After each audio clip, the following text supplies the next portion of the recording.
اس سے ہو سکتا ہے اگر یہ استغنا ہوتا، قناعت ہوتی تو اللہ بہت زیادہ، میں ایسے مردوں کو جانتا ہوں ان کے دل اتنے بڑے ہیں، وہ کہتے ہیں، مجھے بتاتے ہیں یار اگر میری بیوی میں لالچ نہ ہوتی میں اپنی ساری پراپرٹی اس کے نام کر دیتا، لیکن لالچی میرا دل نہیں کرتا۔ اب اس عورت کو کیا پتا کہ تو نے چند پیسوں کی لالچ میں کروڑوں روپے کا اپنا نقصان کر دیا۔ بعض اولاد قناعت پسند ہوتی ہے، ابا کی جائیدادوں پہ نظر نہیں رکھتی، وہ کہتے ہیں ابا آپ ہم سے لو، باپ کا دل اتنا بڑا ہو جاتا ہے یار میں سب کچھ ان کے لیے، ان کو زندگی میں دے کے چلا جاتا ہے وہ۔ لیکن وہ باپ کرے گا جس کو اولاد کے بارے میں اطمینان ہوگا کہ میری دولت پہ نظر نہیں ہے، یہ میری خدمت کرتے ہیں اللہ کے لیے۔ لیکن جب باپ کو یہ احساس ہونا شروع ہو جاتا ہے نا یہ لالچی ہیں، ایسے باپ ہم نے دیکھے ہیں، وہ کہتے ہیں سارا ٹرسٹ میں دے دو، انکم وقتوں کے 1 روپیہ نہیں دوں گا، اور روڈ پہ پھر رہے ہوتے ہیں وہ، اور بالکل صحیح ہوتا ہے ایسے بچوں کے ساتھ۔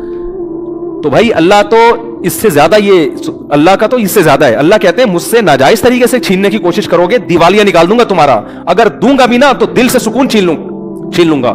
دولت کا مقصد سکون ہوتا ہے۔ دیکھو اللہ اگر ظاہری میں دولت چھینتا رہتا ہے نا تو آزمائش ختم ہو جاتی ہے۔ ہم کہتے ہیں وہ ناجائز کرتا ہے، دیکھو اتنا وہ تو غریب ہے اور حلال کمانے والے اتنے کروڑ پتی، تو اللہ نے ظاہری طور پر دولت حرام کمانے والوں کو بھی دی ہے، لیکن سکون اللہ نے ان سے چھین لیا ہے۔ جا کے دیکھو گھروں کے اندر، ہم تو اتنے کیسز آتے ہیں میاں بیوی میں محبت نہیں ہے، اولاد میں بیوی شوہر مرنے والے انگوٹھے لگوا کے اپنی جائیداد اپنے نام کرا لی، صحیح ہے نا؟ ایسے ایسی ایک بزرگ نے ایک بڑا اچھا واقعہ سنایا، بہت زبردست، کہ تقویٰ کسے کہتے ہیں، عورت کو ایسا ہونا چاہیے، تقویٰ اسے کہتے ہیں۔ یہ سوچ بن جائے نا تو بڑی سکون کی زندگی۔ تو وہ انہوں نے ایک واقعہ بتایا کہ ایک آدمی نے کہیں چھپ کے شادی کر لی، پرانے زمانے کا واقعہ ہے، اور پہلی بیوی کو نہیں بتایا۔ جب شادی کی ہے تو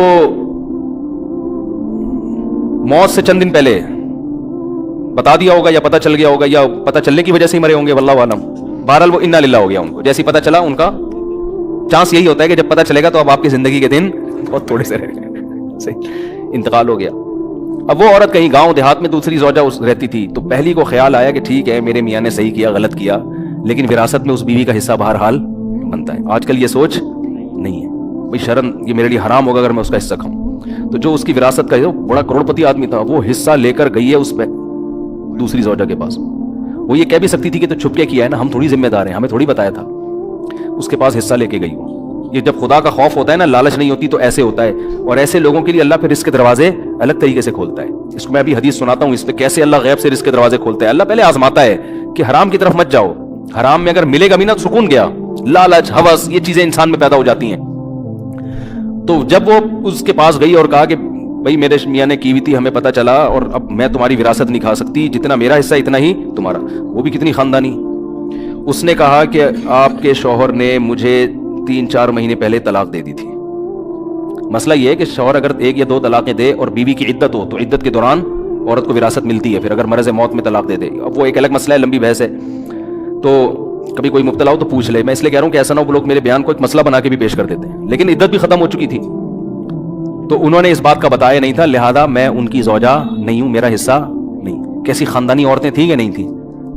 وہ الگ بات ہے، ٹینشن سے میاں مر گیا وہ الگ، وہ تو عورت نہیں پسند کرتی نا، یا ہو سکتا ہے کسی اور وجہ سے مرا ہو، لیکن ہونا یہی چاہیے معاشرے میں، بھائی جو میرا حصہ نہیں ہے وہ میں کسی قیمت پہ نہیں لے سکتا۔ ایک خاتون نے مجھے امریکہ سے فون کیا کہ میرے شوہر نے مجھے ڈیورس دی ہے، تو وکیل یہ کہہ رہا ہے، عدالت قانونی حق یہ ہے کہ آدھی پراپرٹی میرے شوہر کی اب کس کے نام ہوگی؟ بولیں میرے نام ہو، اور میرا شوہر ایسا، میرا شوہر ویسا، میرا وہ بڑا ظلم بیان کر رہی تھی۔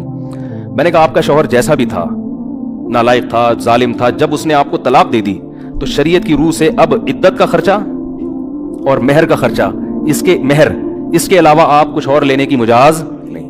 امریکہ کے لاء کے حساب سے آپ نے اگر لے لیا تو قانون تو کچھ نہیں کہے گا، لیکن اللہ کہے گا آپ کو یہ پیسہ آپ کے لیے حلال۔